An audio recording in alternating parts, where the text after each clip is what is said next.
Jai Jai Shri Caitanya Jaya Nityananda. Jaya Dvaita Chandra Jaya Gaura Bhakta Vrinda. Jaya Jaya Shri Caitanya Jaya Nityananda. Jaya Dvaita Chandra Jaya Gaura Bhakta Vrinda. Jaya Jaya Shri Caitanya Jaya Nityananda. Jaya Dvaita Chandra Jaya Gaura Bhakta Vrinda. So it's October 13th, 2024 in Radhadesh, Belgium, and we're reading from Caitanya Caritamrita, Adi Lila, Chapter 2, Lord Chaitanya, the Supreme Personality of Godhead, text 113 to 114, and 114 is on the board. I was so happy to see I was going to speak on this verse. I was like, this is one of the most interesting statements, one of those anomalies, one of those, this is what we always say, but there's this too over here. It's like that. So text 13. Krishna ke kahaya keha nara narayana keho kahe Krishna haya sakshat vamana. Some say that Sri Krishna is directly Nara Narayan. Others say that he's directly Vamana. Why Vamana? He could pick any incarnation. He just names Nara Narayan and Vamana. So some people say Krishna is actually Nara Narayan. Some people say Krishna is actually Vamana. And the verse that's on the board. Keho kahe Krishna kshiroda shai avatara. Asambhava nahe satya vachana sabara. Keho, someone, kahe, says, Krishna, Lord Krishna, Kshirodakashai, Kshirodakashai Vishnu, Avatara, incarnation, Asambhava, impossible, nahe, is not, satya, true, vachana, speeches, sabara, of all. Translation by Srila Prabhupada. Some say that Krishna is the incarnation of Kshirodakashai Vishnu. None of these statements is impossible. Each is as correct as the other. So, it's a very strange statement. So, Krishna is an incarnation of Nara Narayan, Krishna is an incarnation of Vamana, and Krishna is an incarnation of Kshirodakashai Vishnu, and that's all fine. That's not what we usually read, is it? No. Srila Prabhupada's purport, the Laghu Bhagavatamrita 5383 states, Ata eta puranadau kechin nada sakhat matam mahendranu jatam kechit shira boy saitam sahasra shiras shir satam kechit vaikuntanatam Bruya Krishnasya Munayas Tat Vrit Anugamina. The translation of that verse from Laghu Bhagavatamrita is, according to the intimate relationships between Sri Krishna, the primeval Lord, and his devotees. The Puranas describe him by various names. Sometimes he is called Narayana, sometimes Upendra, Vamana, the younger brother of Indra, king of heaven, and sometimes Kshirodakashai Vishnu. Sometimes he is called the thousand-hooded Sesha Naga, and sometimes the Lord of Vaikuntha. So some say that Sri Krishna is directly Nara Narayan, others say that he is directly Vamana. Some say that Krishna is the incarnation of Kshirodakashai Vishnu. None of these statements is impossible, each is as correct as the other. So who is God anyway?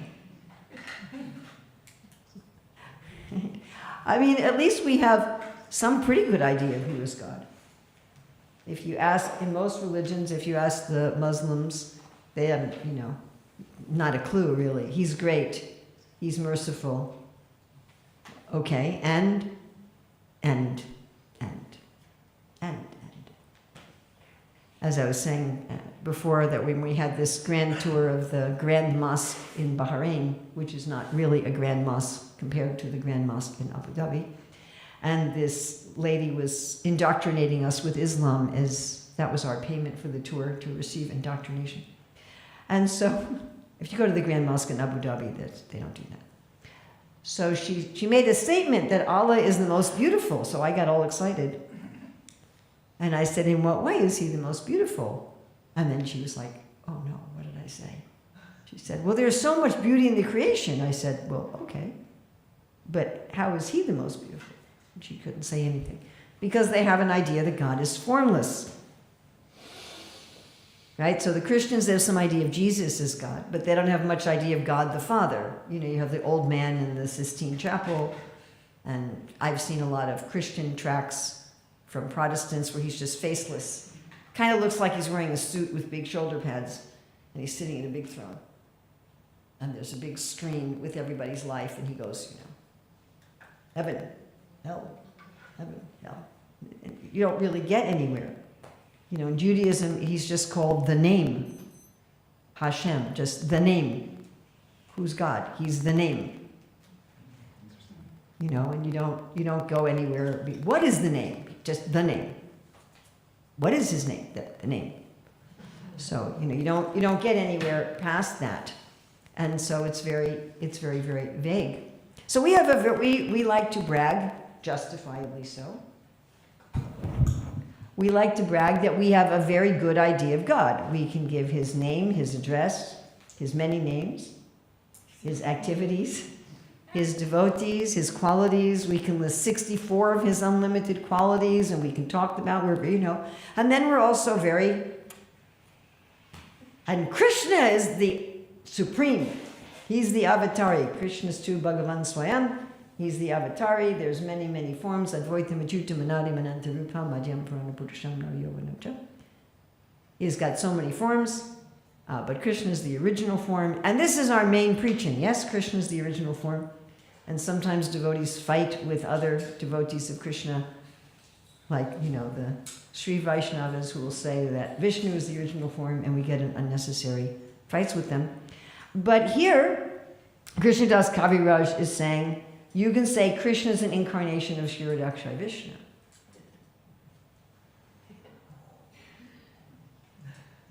You can say Krishna is an incarnation of Vamandev.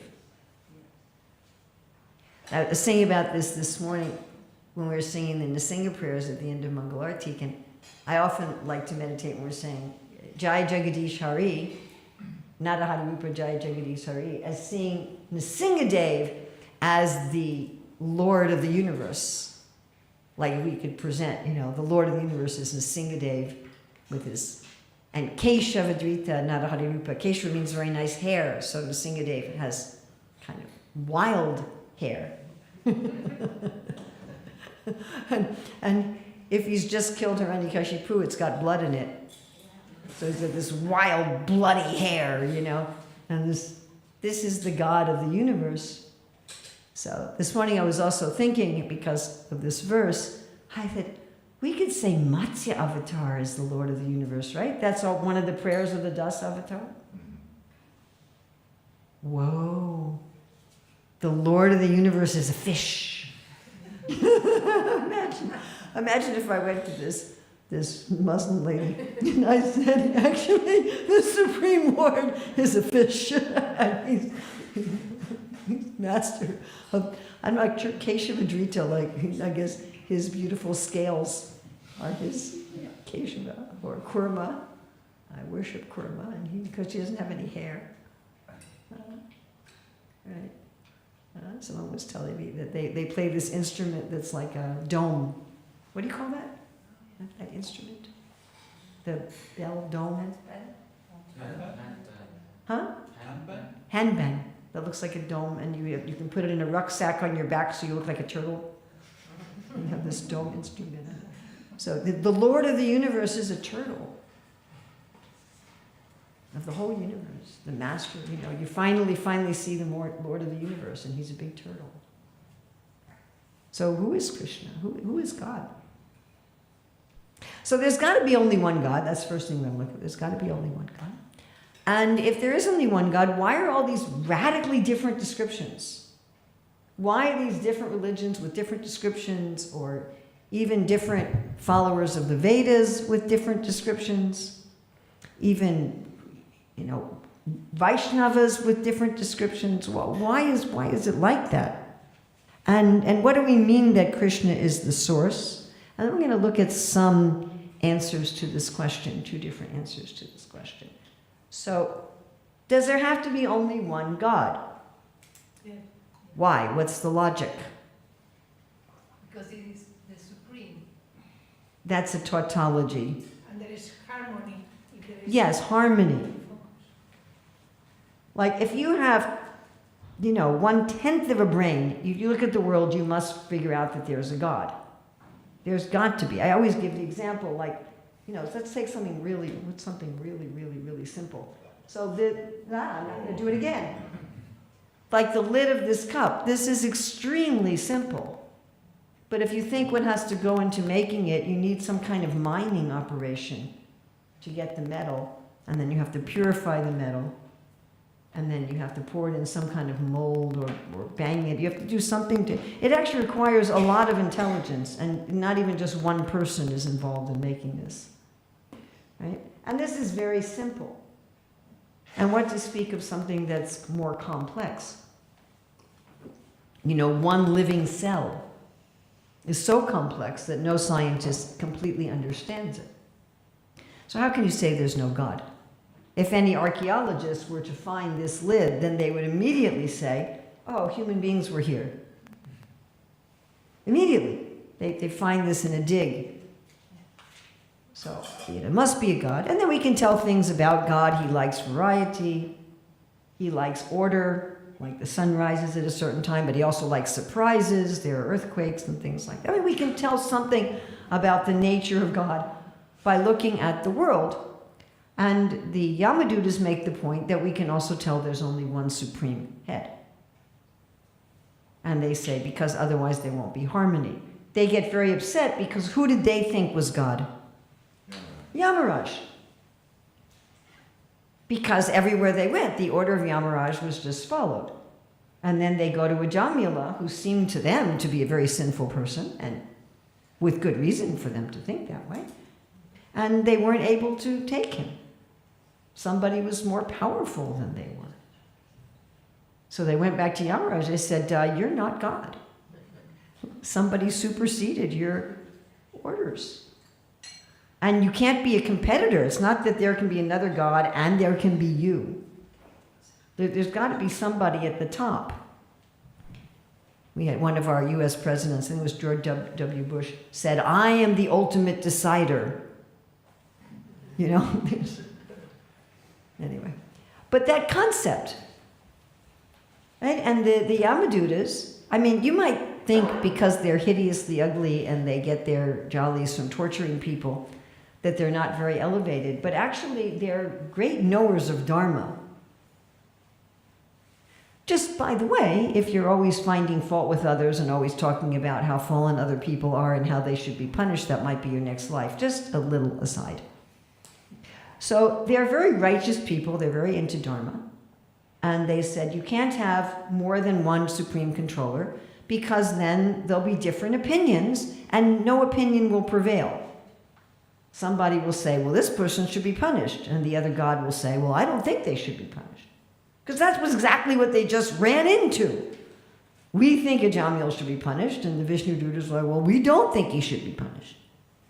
And if you had 2 equal gods, they said either nobody would ever get punished or rewarded because they couldn't come to an agreement, or people would have to get punished and rewarded, and it would just be a complete mess. There has to be a top, just like in most governments, there's a top court. And when the top court decides, that's the decision. You could have disagreements among other courts, but there's a final decision. So just logically speaking, there has to be one God. Otherwise, there's chaos. And if you think about cultures that talk just about many demigods, they do describe a rather chaotic universe, don't they? where some demigod can just whimsically give benedictions or whimsically, and there's no real order. Okay, so if there's one God, why don't we have an agreed upon objective description? So we have so many religions that have an impersonal idea or a very vague idea, right? And even within our own Vaishnav tradition, we can describe God differently. You can see that God is a huge fish who's golden with a horn. That's also God. And if you want to say, well, what's the supreme form of God? That's also subject to debate. I mean, I always give this example that Sanatana Goswami talks about in the Brihad Bhagavatamrita, where Gopakumar goes to Vaikuntha. And he sees Lord Vishnu. And he says, Gopal! Right, so we're used to saying the word Gopal. We don't really think about it so much. And I think in a country like Belgium, where it's not a very status-conscious country, we probably don't think like this very much. But if you say to someone, oh, you're just a cowherd, you're just a shepherd, it's saying that they're kind of lower. You follow? Like in America, if we want to talk about some country person who's not well educated, we call them a hick or a redneck. Well, redneck literally means they're out in the sun all the time and their neck has gotten red. You see people who work outside a lot, right? They get like kind of a leathery red neck. We call them rednecks. Hillbilly, we call them. These are all derogatory terms. If we say to someone, you're a hillbilly, you're a redneck, you're a hick, it means, you live out in the country and you're not well educated and you're really simple, you're kind of a low-class person. So the residents of Vaikuntha, they were objecting. They said, you can't go to God, the supreme Lord of Lords, King of Kings, the majestic ruler of Vaikuntha, and say, you're a cowherd. They said, this is insulting. And then they said, it's true that the Lord does incarnate as a cowherd. He does this in order to kill demons. So he takes different forms to kill demons. But, it's not they really talk about him like that. It's really disrespectful. And then they had, much to my great happiness, a debate in Vaikuntha. In case none of you have figured it out, I used to be on the debating team. So that was my sport when I was a teenager. So I was really excited. Oh, there's debates in Vaikuntha. Woohoo! There's a place for me in the spiritual world. And they're debating, is it all right to call Lord Vishnu Gopal? And the Gopal calling team won the debate, also much to my happiness. And they said, it's okay to call the Lord by the names of any of his incarnations. But the thing that really struck me, besides the fact that there's happy, friendly debates in Vaikuntha, was that the residents of Vaikuntha, from their perspective, Lord Vishnu is supreme, and Krishna is an incarnation of Vishnu. That is how they perceive reality. And the reason they perceive reality like that is because they want to. Like, our reasons for saying that Krishna is the ultimate, well, we have scriptural statements, but my dear friends, you can find scriptural statements to support an opposing view. And the reason that they say this, reason we say that Krishna is supreme, is because he's Akila Rasamrita Murti. He's the form of all rasa. We're looking at it from the point of view of variety of rasa, that Krishna has a greater variety of rasa. And we're looking at it from the point of view that he has a greater degree of intimacy. We're considering intimacy to be higher than majesty. But that's what we call an a priori assumption. We're assuming that intimacy is higher than majesty. That you know a person more. A person is more who they are in an intimate situation than in a majestic situation. But those who think Vishnu is the supreme, they have a different definition of what's higher. Their definition of God who's more God is more God. The God who's more godlike must be the highest form of God. And Krishna as Gopal is not particularly godlike. He's genuinely afraid of Mother Yasoda, which bewilders Kunti. She's like, how is it you're actually afraid of Mother Yasoda? He doesn't know what to do when his friends go into Aghasura's mouth. He's like, boy, now what do I do? Prabhupada says, if Lalita tells Krishna, Radharani's angry, you can't see her today, he's like, I guess I can't come in. That's not godlike, you understand? You think about the kings, in the Bible, in the book of Esther. So when the Jews are going to be slaughtered in the kingdom, and her cousin Mordecai says to her, you should go and see your husband, the king, and plead for the life of your people. She says, if I go to see him without an invitation, I can be killed.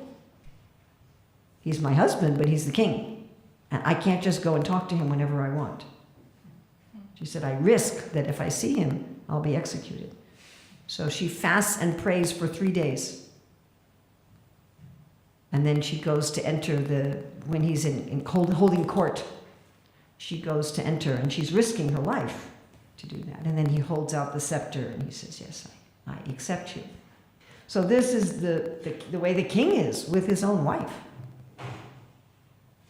But when Lalita says, you can't see Radharani, Krishna's crying. I can't see Radharani. And he has to think of some disguise or something, or some trick. So my point is, he's not very godlike. Yes, he loses the wrestling match with the cowherd boys. And he has to carry one of his friends on his back because he's the loser. And so the residents of Vaikuntha, they say, well, this form of the Lord, because he's not very godlike, therefore he cannot be the supreme God. The supreme God must be the most godlike incarnation. Therefore it must be Narayana. And according to Krishnadas Kaviraj, they can say that. It's not that we should say they're wrong. Especially we shouldn't say they're offensive. I mean, even the impersonalists, if they're not Mayavadis are committing offenses, but impersonalists are not offensive. They're also not wrong. Brahmeti, Paramatmeti, Bhagavaniti, Sabjate. They're not wrong. You can say Brahman is God. In fact, you can say the universe is God. Yes? Is the body of the universe the form of God? Yes.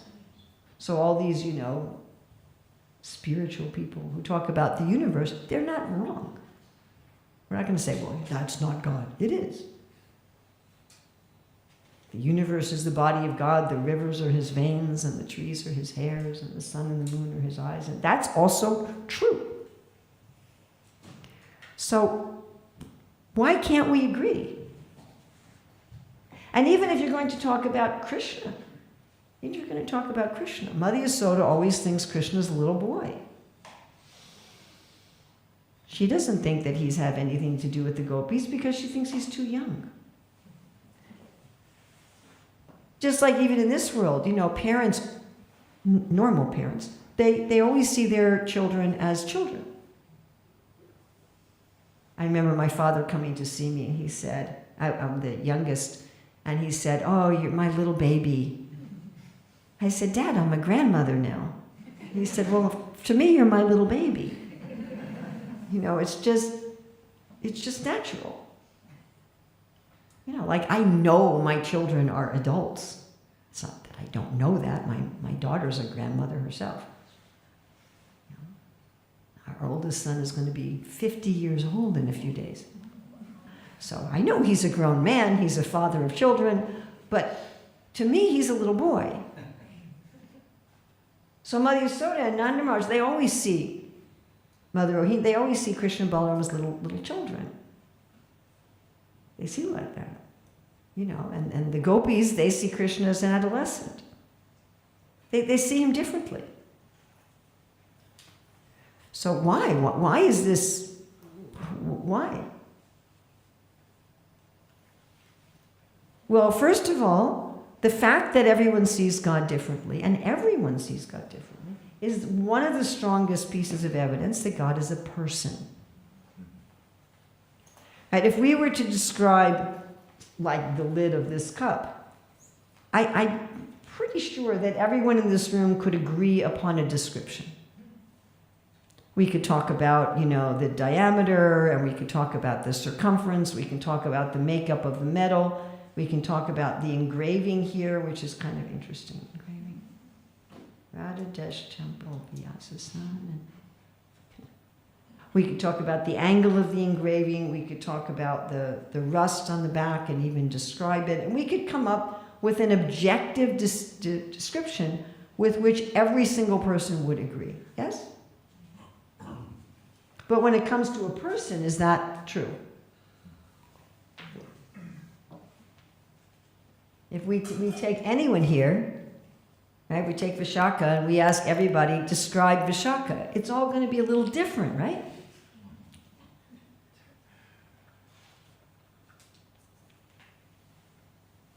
Yes? So, Ekachakrakam, he's a temple. Tell me about him. I'm going to get a different description from different people. Why? Because we're talking about persons. And we show different parts of ourselves to different persons too, don't we?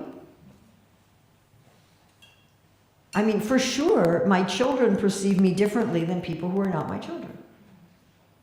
My very good friends perceive me differently. And then I have enemies who perceive me very differently as well. Like when I gave that talk in Spain in 2014 and there was no place to sit, so I sat on a table, and somehow or other, there are people who decided that that may be the enemy number one of the Hare Krishna movement. Because I sat on a table. Prabhupada sat on a table in Harvard, but anyway. So, different people will perceive us differently because we're persons. So God is a person. Also, Krishna is responsive. How you want to see him, you will see him. He's very responsive. Can someone think of an example of this in the Shastra? One Krishna is there and all these different people seeing him in different ways. Yes? When Kamsa was killed. When Kamsa was killed, yes. When Krishna and Balaram enter the wrestling arena. So there's described. And this particular description is used by Srila Rupa Goswami in his discussion about improper mixing of tastes, which I think is one of the most misunderstood parts of the nectar devotion. So I don't know how far off on a tangent I want to go here, but the reason that Srila Rupa Goswami is describing this at the very end of the nectar devotion is that in the process of spontaneous practice, the practice of spontaneous devotion, one should take up the practices that nourish their devotion. So that's part of that practice. Just like we've been talking a lot about our nature and our temperament, that we should do the kind of work that nourishes who we are, so that we can give the most to society. That's on a material level, and if we offer it to Krishna, then it's spiritual service. And this is true also for Vaidhi Sadhaka. Also, they should do the kind of service where they can offer the best service. Some people are going to be really good at garland making, and some people are not. I mean, it's just what it is. And in the higher levels of service, you do the service that particularly nourishes your individual relationship. And Srila Rupa Goswami talks about there's some that are very nourishing, there's some that are neutral, and then there's some that actually are going to impede your inner mood. And then he talks about this in terms of improper mixing. I don't know if you've ever been to a feast where prasadam is just put kind of anywhere on your plate. Have you ever been to a feast like that? There's so many preps and they don't know where to put them. And so they put, the fig chutney on top of your sweet rice, which is on top of your kofta ball. And it's just not a good mixing of tastes. It doesn't mix. Sweet rice and kofta balls, you end up with what Rupa Goswami calls a ras abhas. Abhas means a shadow or a reflection of a taste. You don't actually end up with a taste. Yes? So there's different ways of mixing for different people. So certain people in certain rasas can mix certain tastes, and people in other rasas can mix other tastes. But after explaining this goes with this really well, this is kind of neutral, this doesn't go with this at all, then he says, but anything that helps you fall in love with Krishna is good. And he says, if Krishna is the object, you can have all different tastes happening all at once, even though normally they don't mix with each other. And he gives the example of this verse where Krishna is in the wrestling arena, and there's all these people with what would normally be contradictory tastes. But they're all there at once, and it's fine. There's no abhasa is created. Everybody is actually enjoying their own relationship. And Krishna is they're actually seeing Krishna differently. If they walked out and you took a poll, people take polls. Who are you going to vote for in the election? If you took a poll. So, what did Krishna look like to you? Well, what did Krishna look like to you? Well, what did Krishna look like to you? They would all describe something somewhat different. And Krishna has unlimited forms. We say he has as many incarnations as the waves of the ocean. So we can certainly say, and we do generally say, that Krishna is the source. Krishna is tu Bhagavan Swayam. Krishna is the source, and all the other incarnations are emanating from him. But I think when we say that, we get this strange space-time picture in our mind. We get this cause-effect space-time concept from that here's Krishna, and then poof, there's Balaram, and then there's Vasudeva, and then there's Sankarshan that pops out of him, and pops out of him, and pops out of him, and all these expansions, and Krishna's there. I'm the source of all of these incarnations that are just coming out of me, but they all exist simultaneously, eternally, just like we exist. We're all also incarnations of Krishna. We're Vibhinamsa incarnations. We're finite Vibhinamsa incarnations. And all of us exist eternally, and all these incarnations of Krishna exist eternally. So what exactly do we mean that Krishna is the source? Again, we're looking at this in terms of Akila Rasamrita Murti, that he is experiencing all of the possible tastes that can be experienced. And he's experiencing them all simultaneously and yet distinctly. Kind of like if you could eat every kind of pizza and every kind of ice cream and every kind of apple and every kind of everything all at once, and you could distinguish the different tastes and flavors of them while you were eating all of them simultaneously. So that this is what Krishna is experiencing with any kind of rasa. If you want to talk about rasa in terms of taste, smells, sound, touch, sight, if you want to talk about rasa in terms of relationships. So therefore we say that because the other incarnations are not necessarily doing that. They don't necessarily experience all of those rasas. They're experiencing some of them.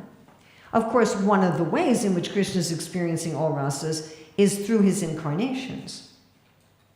Because there's a particular rasa of being a fish. And there's a particular rasa of being a tortoise. And there's a particular rasa of being everything. Prabhupada often quotes how Krishna has incarnations in every species of life. Exactly what that means, I don't know. Does that mean he's every kind of dog? I don't know. But he has some incarnation among every species of life. There are some places I would have looked it up, but I've been a little busy here.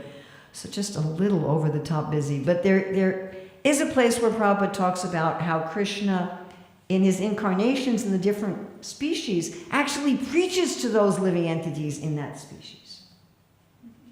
And I know at least some category of Buddhists have stories like this, that Buddha incarnates in different species. And in those species, he's actually preaching to the living entities in those species. We had some books like that in our Gurukul library. Just yesterday I was hearing Prabhupada say how Buddha tricks the atheists because he tells them there's no God, but then he says, worship me, and he's God. Yes?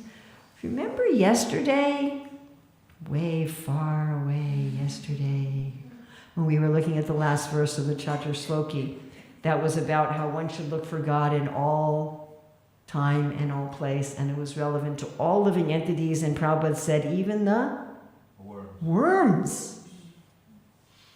Then you're like, the worms? Even the worms can engage in bhakti. So Krishna must have an insect incarnation where he preaches to the worms. Seriously. That's amazing. So he has unlimited forms. And in each of these forms he tastes. We say Krishna is the supreme because Krishna is tasting all the rasas as Krishna. But in these different forms he's tasting some particular combination of rasas. But not all of the rasas. So that's why we say that. That's our, again, we're defining the Supreme as the form that is the form of all taste and is experiencing all taste. That's how we're defining Supreme. If you were to define the Supreme as the most ferocious, then you would say, okay, the Supreme is Nrsimhadev. Is this clear? Yes? So we could say Krishna is the source, but because all these incarnations always exist in him, if he's Akila Rasamrita Murti, he must be tasting the rasa of being a huge fish. As Krishna, he must be tasting that because it's also who he is. So therefore, you can say Krishna is Matsya because he also is. Or you can say Krishna is Kshirodakshay Vishnu because he also is. You can say Krishna is Kurma because he also is. So if you feel that Narayan is supreme, you're going to look at Krishna and say, oh, my Lord Narayana has taken this form of Krishna. If you think Nrsimhadev is supreme, you're going to say, my Lord Nrsimhadev has taken, is now displaying his Krishna form. If you see Krishna as supreme, you're going to see Nrsimhadev and say, wow, what is my Lord Krishna doing in that form? Everybody follows this? Yes. So, like Hanuman. Hanuman knows that Dwarkadish Krishna is his Lord, but he wants to see Ram. He's told, oh, Dwarkadish is calling you, and he says, well, I got to stay here with Ram. He sees Ram as supreme. He doesn't see Krishna as supreme. He sees Krishna as a manifestation of Ram. When he sees Krishna, he says, oh, my Lord Ram is in this form, enjoying these pastimes. But I want to be with my Lord Ram when he's showing his form as Ram. So although we say that Krishna is the source of all incarnations, we can also say that Krishna is an incarnation of any form of the Lord because they're all identical. They're all the same person. They're not different persons. They're all the same person. Something, something, something, something, something like. I'm the same person if I'm playing with my little grandchildren as I am sitting here giving a lecture. But believe me, I act differently when I'm playing with my little grandchildren. Right? Or if you're talking to a little baby, and I'll go, oh, nice. I'm not going to talk like that here. Of course, I just did. But, it's a different manifestation. And it can almost look like you're a different person. You follow? I mean, when we were at the 50th anniversary of Kishore Kishori in Chicago last year, which was the day that I officially joined the Hare Krishna movement on that day. That was when I moved in the ashram and became a card-carrying ISKCON member. Well, I still don't have my card. I don't know if we give out membership cards. I'm not sure what they'd be worth either. But anyway, so that was the day that I joined the Hare Krishna movement. And at one point I was talking about my relationship with the deities. We had a session where we were supposed to talk about our relationship with the deities, and I got kind of emotional, and Anuttama Prabhu said to me, I've never seen you get emotional like that. And he's known me for many, many, many years. He said, I've never seen that side of you. I've never seen that aspect of you. So it may look like we're a different person. It may look like, well, I was a different person there, I'm a different person. But I'm the same person showing different aspects of my personality.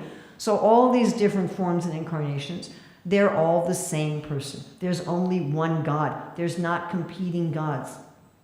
Nrsimhadev is not competing with Matsya for rulership of the universe. Now, of course, sometimes the different incarnations of God argue with each other.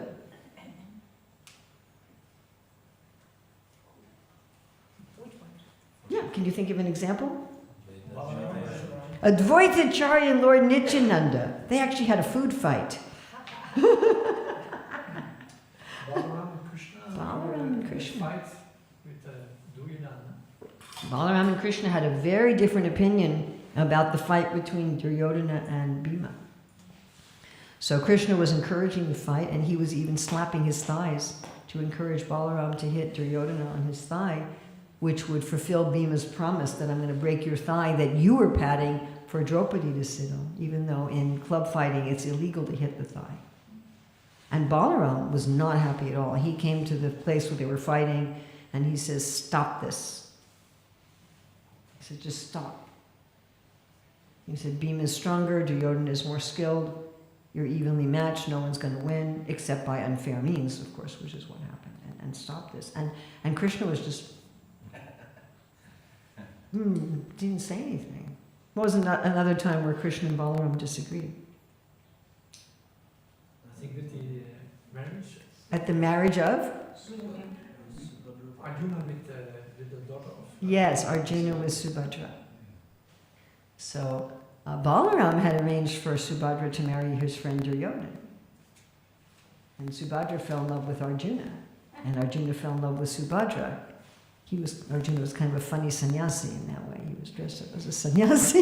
You imagine, you bring the sannyasi to dinner at your house, and you have a marriageable daughter, and the sannyasi is just staring at your daughter the whole time. That was actually what was happening. And since Arjuna couldn't take his eyes off Subhadra. And when Arjuna kidnapped Subhadra, Balaram's furious. He's absolutely furious when he finds out that it was Arjuna. And he was going to kill him. He was going to kill him. He's like, we're going to kill Arjuna for kidnapping our sister. And Krishna's like, it's okay. She wanted to marry him. Didn't you see? She took the reins of the chariot. She was driving herself. She wanted to go. And then he's like, okay. So sometimes the incarnations of Krishna do disagree with each other. Of course, that's playful. That's very playful. What do you think about why does Krishna want to have an incarnation who's his brother? Wouldn't it be nice to have, like, your best friend is really yourself, but kind of in a different mood? I mean, like, I don't know about you, but I sometimes talk to myself, right? As if I were two people. Okay, everyone, do you think we should do that? Well, I don't know. You think we should do that? Well, what about this, Like I'm debating with myself. So he actually has Krishna Balaram actually talking it over. What do you think about this? Well, no, what do you think about this? So that's their great pleasure. But anyway, you can say that. So we really shouldn't be, we shouldn't have this sectarian view that our way of seeing God is the only way to see God. I mean, if someone says something that's actually not Shastric, if they want to say the demigods are God or the Jiva is fully... We are incarnations, but we're Vibhinamsa. We're partial. We're minute. We don't have the power of the full Godhead. And we explain that philosophically, that for God to be complete, for God to be Purna, he has to have both infinite and finite energies. So we're his finite energies. But as long as someone is not contradicting Shastra, yes, there are many ways to see God. We don't have to argue. I mean, you could try to present, like Sri Caitanya Mahaprabhu, he presented to the Ram Bhaktas, who were his devotees, that Krishna is a higher form of God. And some of them agreed, and some of them didn't.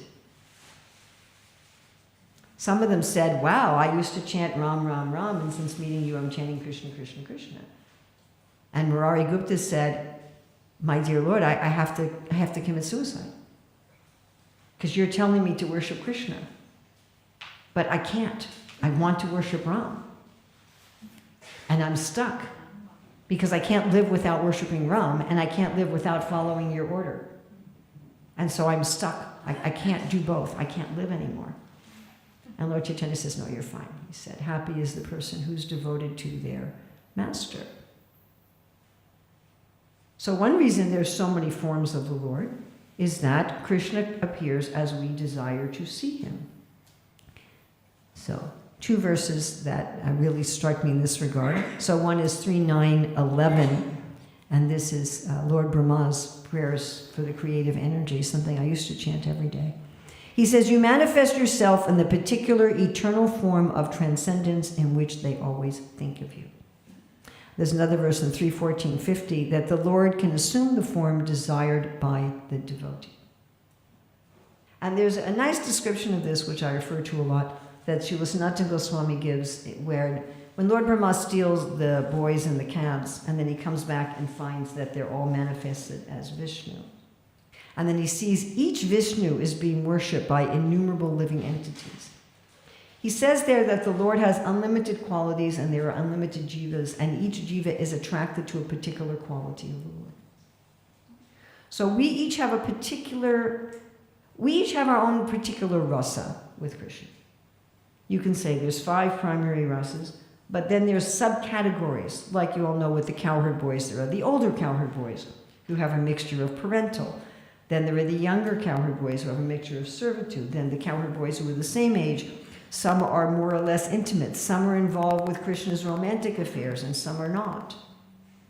Right? So there's all these, and then with each of those, there's varieties and varieties and varieties and varieties. Sri Rupa Goswami doesn't describe all of them.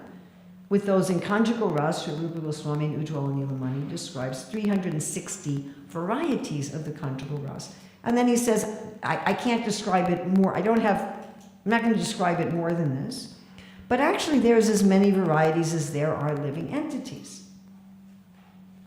And each cowherd boy has their own particular type of relationship. Each gopi has her particular type of relationship. Each flower has its particular type of relationship. So you can make broad categories. Well, if each living entity has a particular relationship, then Krishna, as reciprocating, because Krishna is responsive, ye tamam prapadyante tam sataiva bhajamyaham, Krishna is responsive, so he manifests a form that particularly gives that particular taste that particular jiva wants to enjoy. So Krishna is enjoying a particular taste from each jiva, and he's giving each jiva a particular flavor of enjoyment.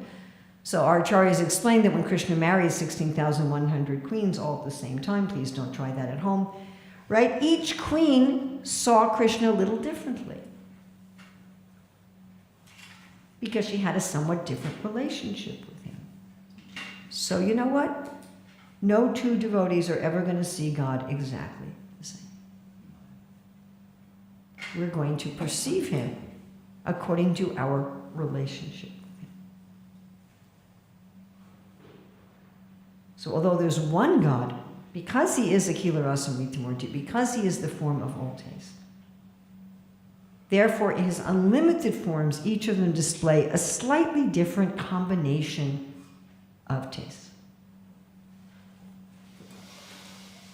You know, if you had a huge buffet of hundreds and hundreds of preparations, each of us would make up a slightly different plate.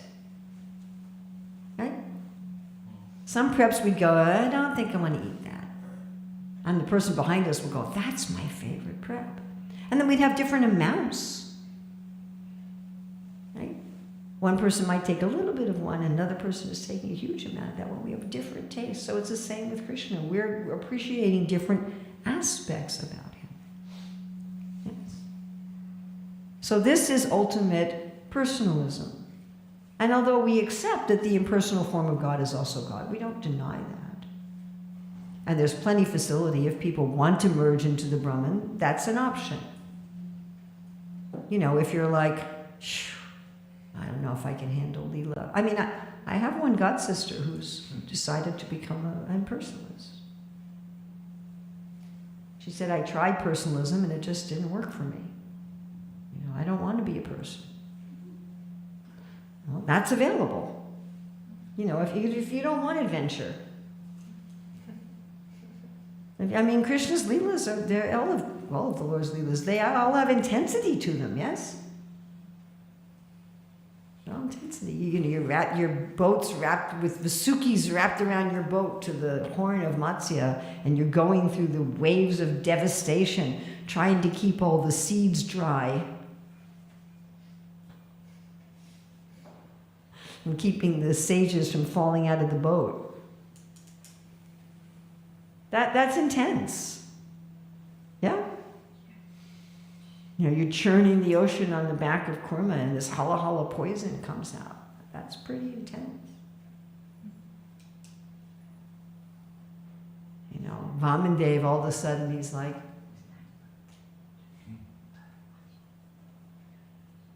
the whole universe. There's intense emotion. Nrsingadev is pretty intense emotion. There's all these competing Vavichari bhavas. So I don't want that. I just want to be peace. Okay, you can go into the Brahman. That's available. Or even you can have a personal Shantaras. You can be the Lord's chair. You can be, the Lord's flower. I'm just here. Just here. Oh, so nice. I'm just here. There's a variety available. So of course we want to give Krishna to everybody so they have the opportunity. God is unlimited. He's one. He's only one. There's only one. There's only one supreme. There's no competitor for God. But we have this incredible personal understanding of Krishna and our personal relationship with him. What a wonderful, exciting, eternal adventure that we have. So questions, comments, additions, subtractions, corrections, chastisements. Microphone passed around.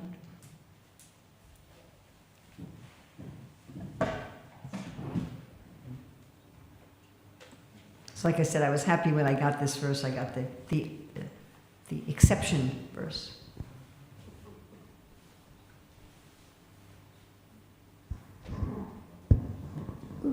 So, thank you very much for... I got posed for the photographer. We had photography yesterday too, right? Yeah. Yes. So we hear that Srila Prabhupada is explaining that it is very difficult in this age if you follow, for example, worship of Ram. He said it is for different age. It is very difficult for self-realization is difficult. So then, could you give me a quote? I cannot remember. You need to find it. I'd like to find that. Yeah, I definitely heard it. I mean, it's just... Oh, you're reminding me that I told you I would do something today and then again, because I'm going to blame my schedule. I forgot. Is there a Bhagavad Gita? Okay, I'm a little, and you'll forgive me if I'm a little skeptical of that.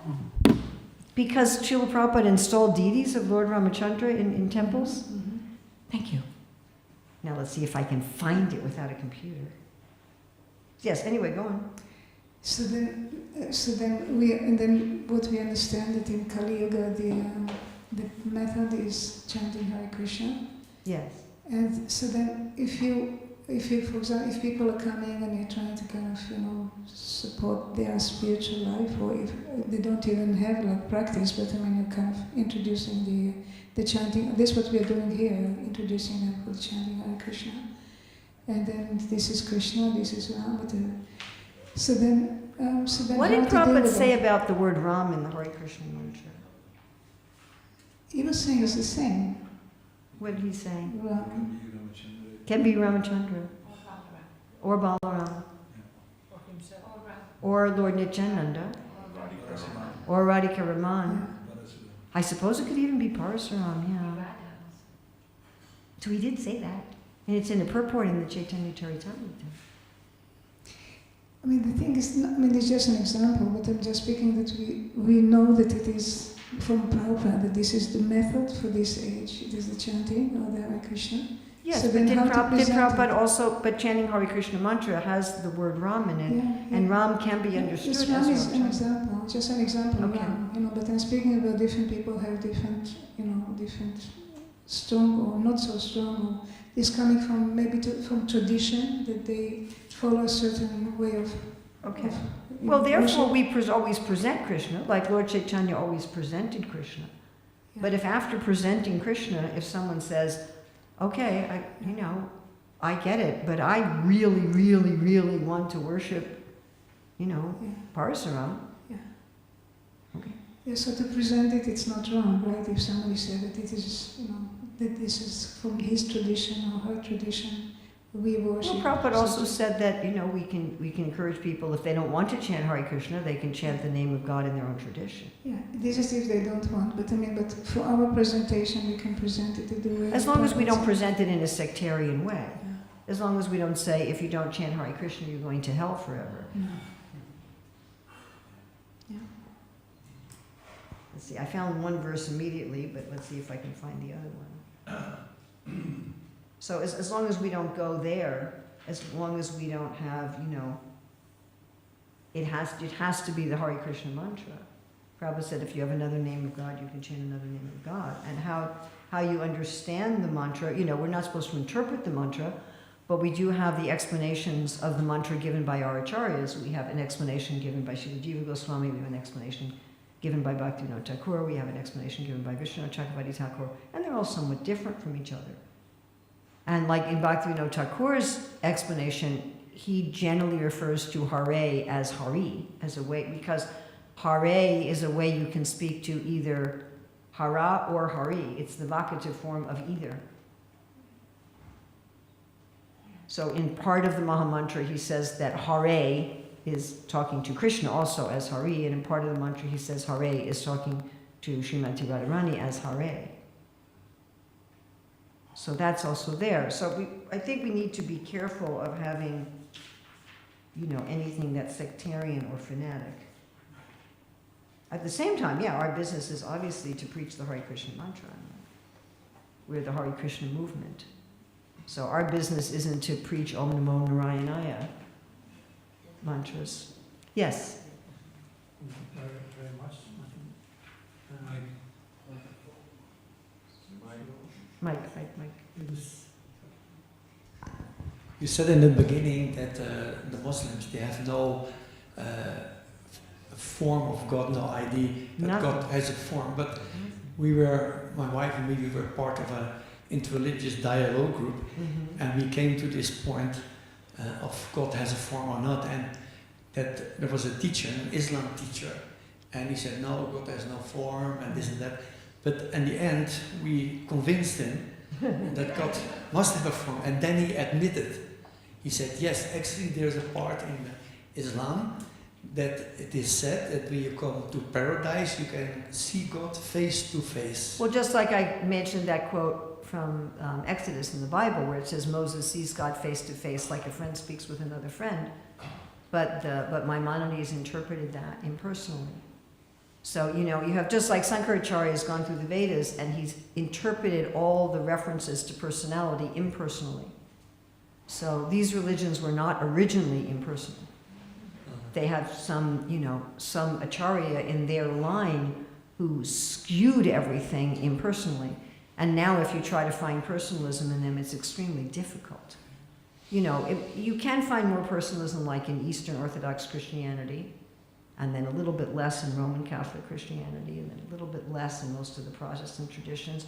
And then all the religions have their mystic traditions where they've kept the personalism, like you have the Sufis who've kept the personalism, you have some of the Hasids who connect, so you have, the Carmelites who've kept, so you have some, but they're kind of off the beaten track. Yeah, they're really marginal. And if you go to most of these religious places of worship, you're not going to hear much personalism.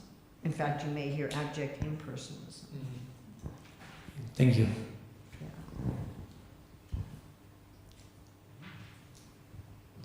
If anyone has a Veda base handy and you want to look up for me, 8th chapter of Bhagavad Gita, look up Nisinga.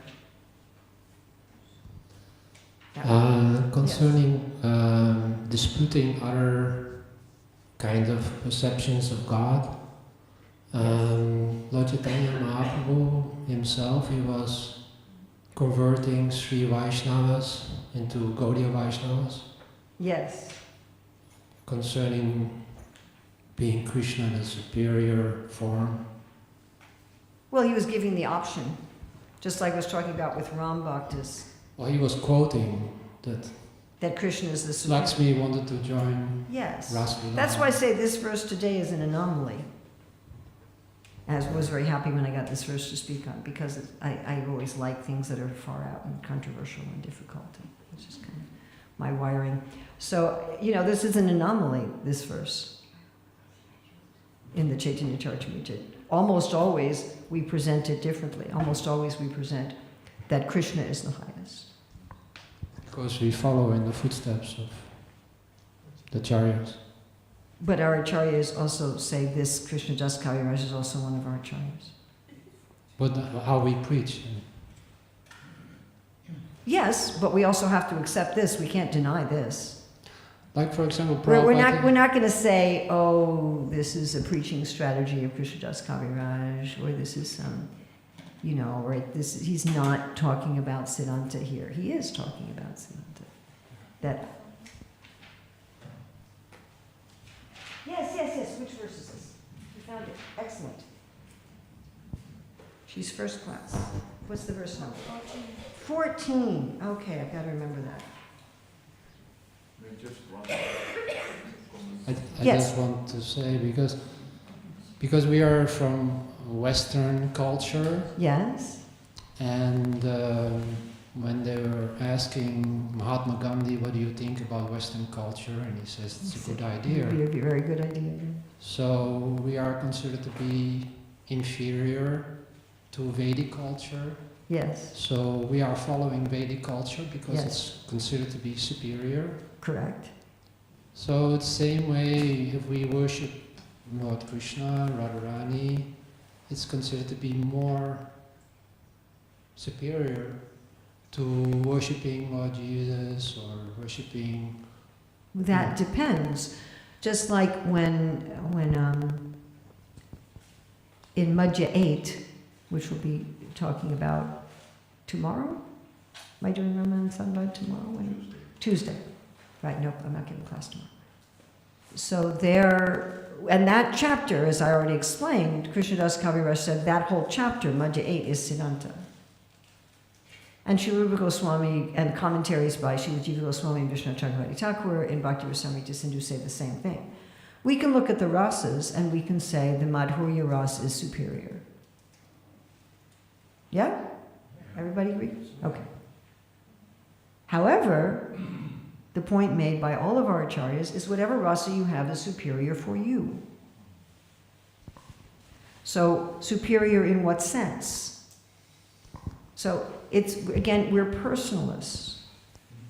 Superior for you. Kripamoy's daughter, Jahnavi, years ago recommended that I read a book about Saint Teresa of Avila, who appeared in Spain at around the same time as Sri Chaitanya Mahaprabhu. She was a Carmelite nun, which means she was following all four of our regulative principles. And she was mostly, the Carmelites were mostly engaged in meditation. Anyway, it's very clear in her writings that she attained Madhurya Bhav. I mean, there's no question about it. And the same with St. John of the Cross. I mean, for that, St. John of the Cross was considered a heretic by the Catholics at that time. And he was persecuted, and St. Teresa of Avila was also persecuted. She would exhibit ecstatic symptoms that the female Carmelite nuns had to have mentors who were male priests, which is odd in and of itself. But anyway, her mentors would tell her that her ecstasies were coming from the devil. Her ecstasies and her realizations were coming from the devil. And the way she writes, she says, I've taken a vow of obedience to the church. And therefore, I did my best not to meditate like that. But she couldn't help it. She was already a very developed in prema. And she writes about how we're not this body, and she writes about how that the form of God is beyond anything that's considered or described in my own tradition, which I thought was very interesting. So she was a worshiper of Jesus, and through worshiping Jesus, she came to Madhurya Bhav of Krishna. She did. Now, I wouldn't say that that's going to happen to most worshippers of Jesus. That's going to be an exception, because it's not widely talked about. There's one gentleman who I've met personally many times who continues to be a leader in the Catholic Church. He's written many books and he regularly preaches to groups of thousands and thousands of people. Very famous, but he's also become a Hare Krishna devotee. You know, he's chanting 16 rounds for many, many years, reading Prabhupada's books, and so forth. And he gave a lecture I attended on bridal ecstasy in Roman Catholicism and how this concept of Madhurya Bhav is actually in the tradition, just like the same thing that personalism is in Islam. But he was saying this understanding of bridal ecstasy is not so much preached in the Catholic Church. You're not likely to go to a Catholic church and hear the priest talk like that. But is it available there? Yes, it's available there. You know, I met a gentleman who was a teacher of Buddhist Vipassana yoga for over 25 years. And he came to our temple and he said, one day when I was meditating, I saw Krishna. And he said, I was shocked. He said, I was told there's no God. What to speak, there's no form of God. So, there's a sense in which we can say something is the highest. And there's a sense in which we can say something is only available here. And that's true. And there's another sense that you can't say that. You know, the first time that I was with Srila Prabhupada, personally, and one of the reasons that I became a disciple of Srila Prabhupada. So my father was there. I was in Chicago in 1974, and he said, Srila Prabhupada, I'm not a devotee of Krishna. Of course, he became a devotee of Krishna, but he said, I'm not a devotee of Krishna. I have my own religion. And Prabhupada said, just like we're in Chicago, and many planes are coming to Chicago. He said, but what is the meaning of many planes? They have to know they're going to Chicago. He said, so there can be many religions if you know that you're trying to know God and to love Him. And if you know you're trying to know God and to love Him, Krishna's not limited. I'm going to say something really outrageous, okay? I used to teach ISKCON history here at Bhaktivedanta College for many years. One of the most difficult services that I have ever done, and it would always take me a few days to recover from that. Like literally, I would never allow anyone, you attended my classes in ISKCON history, I would never allow anyone to record the classes, and it'd take me about 3 days to emotionally recover. But one of the points that I always made in my classes is that even through some of the most difficult times of ISKCON history, there were still people achieving Krishna Prema. We weren't constrained by that. You know, even when we had some leaders who were really off, and policies that were really off, and things going on that were not the way they should have been going on, that didn't prevent the members from achieving Krishna Prema. That was always still available. So, you know, I'm convinced that we have the highest philosophy and the highest practice, otherwise I wouldn't be here. I'm personally convinced of that, and I'm personally convinced that that's an objective truth. I'm also very well aware that my views of what's objective truth are skewed by my own subjectivity as a person. And maybe there is some other process that's a higher objective truth. I don't particularly care at this point. I mean, I really don't care. I really want to be with Krishna, and if Vishnu is higher, it doesn't really matter to me anymore. I have no interest. Or if somebody could convince me that Lord Shiva is higher, I'd say, well, Jai Haribol, go have fun with Lord Shiva if you know. But I'm personally fine. I would like to just read this because it's something that I think is we talk about this in hermeneutics. So it's in Bhagavad Gita 8:14. And second paragraph, okay. A pure devotee always engages in devotional service to Krishna in one of his various personal features. Krishna has various plenary expansions and incarnations such as Ram and Nrsimha. Ready? Ready? Yeah. And a devotee can choose to fix his mind in loving service to any of these transcendental forms of the Supreme Lord. Okay, got that? Yes. Okay. Let's turn now to 1865.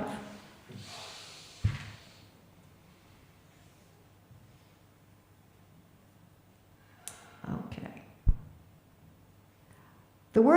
These words stress that one should concentrate his mind upon Krishna, the very form with two hands, carrying a flute, the bluish boy with a beautiful face and peacock feathers in his hair. One should fix his mind on the original form of Godhead Krishna. One should not even divert his attention to other forms of the Lord.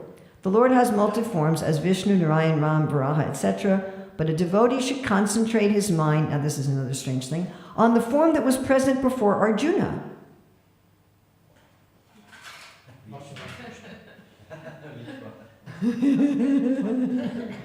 I love this purport. So, first of all, the form present before Arjuna, Krishna was not carrying a flute. I really don't think he brought his flute to the battlefield. Maybe, I don't know, but I don't think so. We have a little interlude in the fighting. Let's have a musical concert. I don't think so. So, first, Prabhupada's saying we should focus only on Krishna holding a flute with a peacock feather. And he says we should not divert our attention to other forms of the Lord. And in his other purport, he says we can fix our mind on any form of the Lord. And we discuss this in hermeneutics because we say these are absolutely contradictory instructions. It is impossible to fix your mind on something to which you cannot divert your attention. If I'm fixed, you say you cannot divert your attention.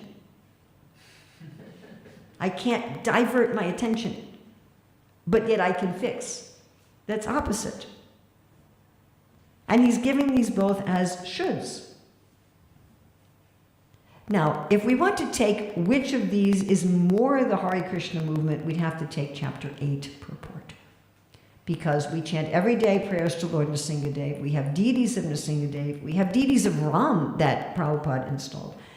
Even you could make an argument about Lord Chaitanya. You could even make an argument about Jagannath. Couldn't you? Based on the 18th chapter purport? Yes? That I shouldn't even be looking at Jagannath or Lord Chaitanya? You could make that argument.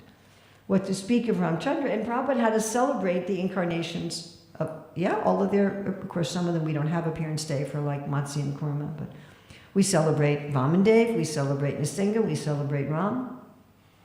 Yeah? Prabhupada wanted us to do that.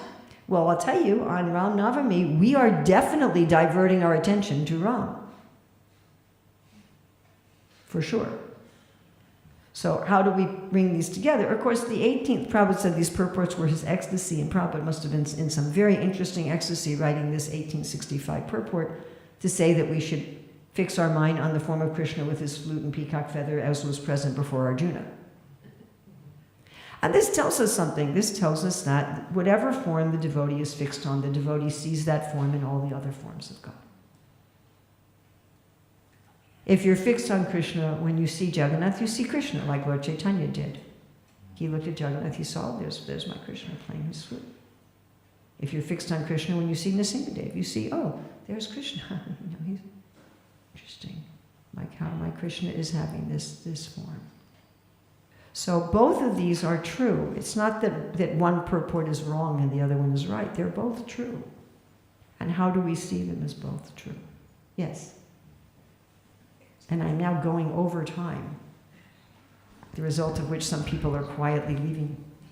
And just one additional point on the comment of Dr. Krishna Prabhu about Lord Chaitanya preaching to Venkatabhata. So in what mood was he while doing that? Lord Chaitanya?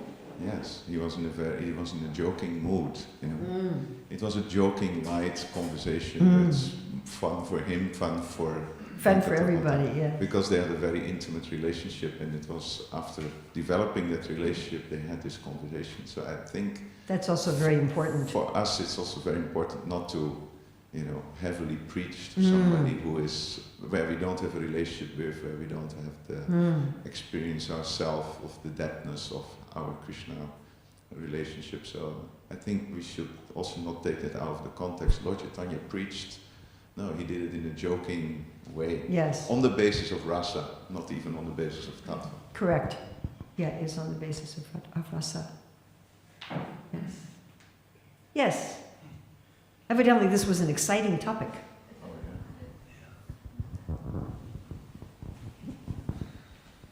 I hope I haven't offended anybody.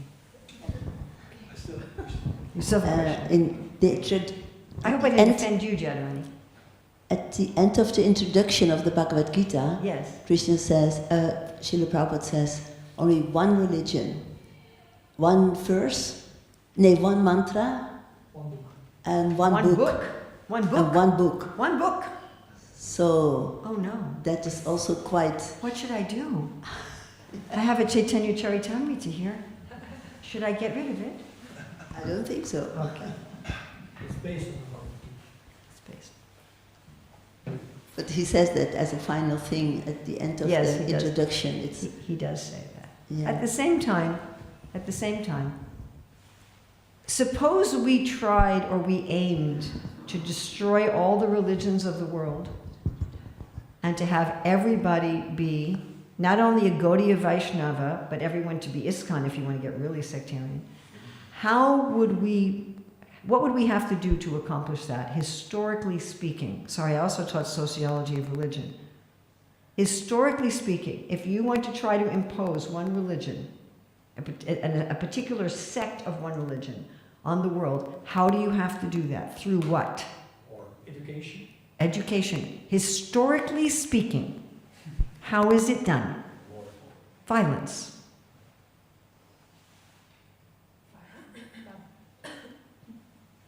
Am I correct?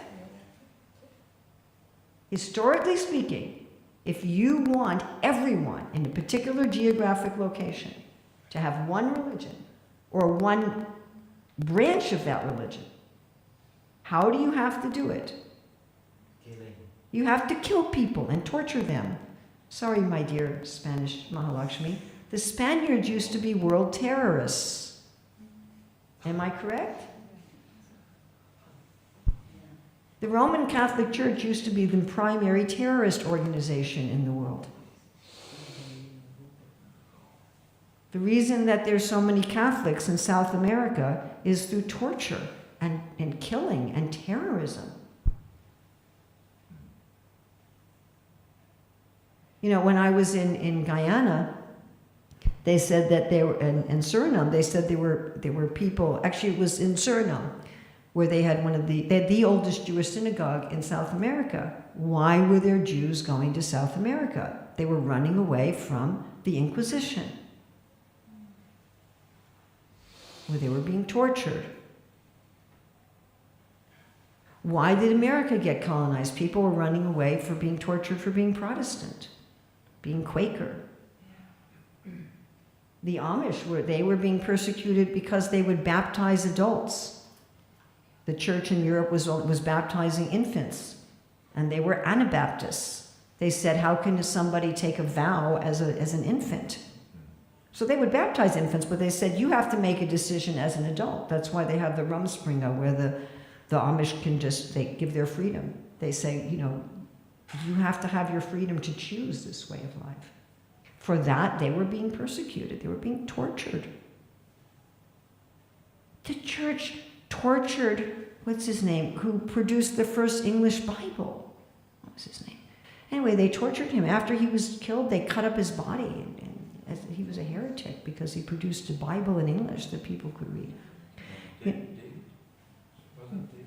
No, He also was strangled, I think. yeah, I mean, so if our vision for the world, if our vision of we're going to take Mahaprabhu's movement all over the world and we're going to conquer the world, if what we mean by that is everyone's going to become a Gaudiya Vaishnava, or everyone's going to be an ISKCON member, we're not even going to have the branch of Gaudiya Vaishnavism in Manipur, which comes from Narottama Das Thakur. You know, we're not going to have the different branches in Orissa. We're not even going to have the Nimbarka Sampradaya who worships Radha Krishna in Vrindavan. It's all just going to be us. Then, my dear friends, we're going to become terrorists. Historically speaking, that's our only option. You're not going to get everybody to have one religious belief through education. It's not going to happen. Historically speaking, it just won't happen. Could we bring bhakti to the world? Could we bring chanting the holy name of the Lord to the world? I personally believe that we can. And because all of these traditions do have personalism in their tradition, they actually do. Even some forms of Buddhism are actually quite personalistic, where they really worship Buddha as a person and they have demigods, and so they're even, all of the bona fide religions have personalism at their core, and they all have bhakti in their core, and they all have names of God somewhere. Even if some of their acharyas have told them, you can't say the name, you know. But it's there, and I see that our movement will revive that in the religions of the world. And we will have Harinam Sankirtan going on in all the streets of the world at all times. But there will be different mantras. Even we just read the other morning in the Harinam Amrita that you read, that one form of the Hare Krishna mantra is Hari Haraya Nama Krishna Yadavaya Namaha Gopal Govindaram Sri Madhusudan, which Prabhupada said we could also chant that. And he called that a form of the Hare Krishna, of the Maha Mantra, which is like, oh, that's interesting. So, you know, I would just urge us to be very, very, very, very careful. You know, to be extremely, extremely careful that we don't get this. It's the opposite of personalism to say the way that we understand God and the way that we perceive God is the way everybody has to understand and perceive God. That is actually at its root an impersonal concept, that God can be objectified. So there's no way that Prabhupada is saying that statement literally, because obviously we have more books than one book.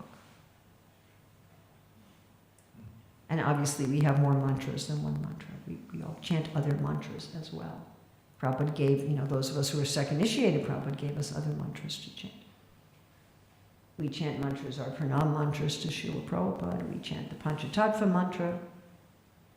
So it's obviously not a statement that if we're going to take that as a literal statement, then it doesn't comport with what Srila Prabhupada taught us in general. So this is also hermeneutics, how to understand a statement. It was actually the ecstasy of Lord Shiva. Yes. When he was meditating Krishna, he said, let there be one mantra, let there be one Yes. name. So Prabhupada picked in on that. He said, let's have the Hare Krishna mantra, let's have the Gita. Yes. So it's in context and mood. Yes, thank you. Thank you. It's in context and mood like that. And you had a question and we were getting very late. Yes. I still wanted to ask More and this. more people are hungry for prasadam. I was the first to put up my hand. Yes, I'm sorry. I didn't see you first. No, but my deep I'll apologies. try to be humble. So, your god sister says she wants to be impersonalist. She became an impersonalist. She became impersonalist. But how then do you go back to Srila Prabhupada? How do you come in front of your spiritual master when you say, have chosen, I become impersonalist? How do you preach? I can't speak for somebody else. No, but I mean, like. And she told me that she still has deep love for Srila Prabhupada. She's a god sister of mine who joined very early, and she had a lot of personal association with Srila Prabhupada. A lot.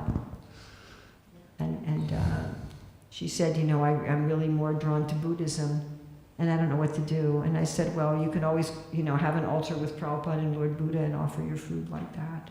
She said, and that made her very happy. She said, okay, I want to do it. She says, I don't want to leave Srila Prabhupada, but I just couldn't deal with Krishna. So I said, okay. And another thing that I heard, there is one statement, I don't know where that, you know, the incarnations, like when Krishna comes as Buddha or as Vamana, that they come for their specific disciples. You know, like... Yeah, it could be. And then, but when Krishna comes, it's for everybody in Lord Chaitanya. That's true, but then you have Lord Chaitanya who had some Ram Bhaktas. Yeah, but I mean, they're open. They're open for everybody. Yes, because Krishna is Akila Rasamrita Murti, because he is the form of all taste and all rasas. Yes, but there are going to be some devotees who say, well, this is the form and this is the taste that I want to have, and that's personified in Ramchandra. That's personified in Vishnu. I have a godbrother also who says, I want to go to Vaikuntha, I don't want to go to Vrindavan. Yeah, but I mean, like by that, what's historically, you know, when you live in the time of Buddha, you know, it's going to be historically different when Krishna is there. There is That's also true. That's also true. You know, generally, the incarnations also exist eternally. There's facility for everyone. So we can say, you know, by Shastra, by Guru, by Acharyas, this is the highest, but we also have to say, what is the highest for you? Maybe something else. I mean, there were some Ram Bhaktas who once they heard about Krishna, they're like, oh, okay, I want Krishna. And they were, I mean, we have many, many, many devotees who used to be worshippers of Lakshmi Narayan who've become worshippers of Krishna. Of course, sometimes when I visit their houses, they have an altar. Okay, so on the altar they have Gornitai, they have Radha Krishna, and the altar is in a cabinet. So there's like a shelf in a cabinet, and underneath the shelf there are doors. And they open the doors, and there's Lakshmi Narayan. They were the deities that were worshipped in their family for generations and generations, and they still, when they do their puja, they say, well, we keep them behind the doors of the cabinet, but we open the cabinet. So I've seen that. We should really stop, because otherwise everyone who's here, they won't get any of the Mahaprasadam, all the sweet rice and the burfi will be gone. Oh, it's Ekadasi, no sweet rice today. Maybe everyone here is fasting. That's what it is. Srila Prabhupada ki jai.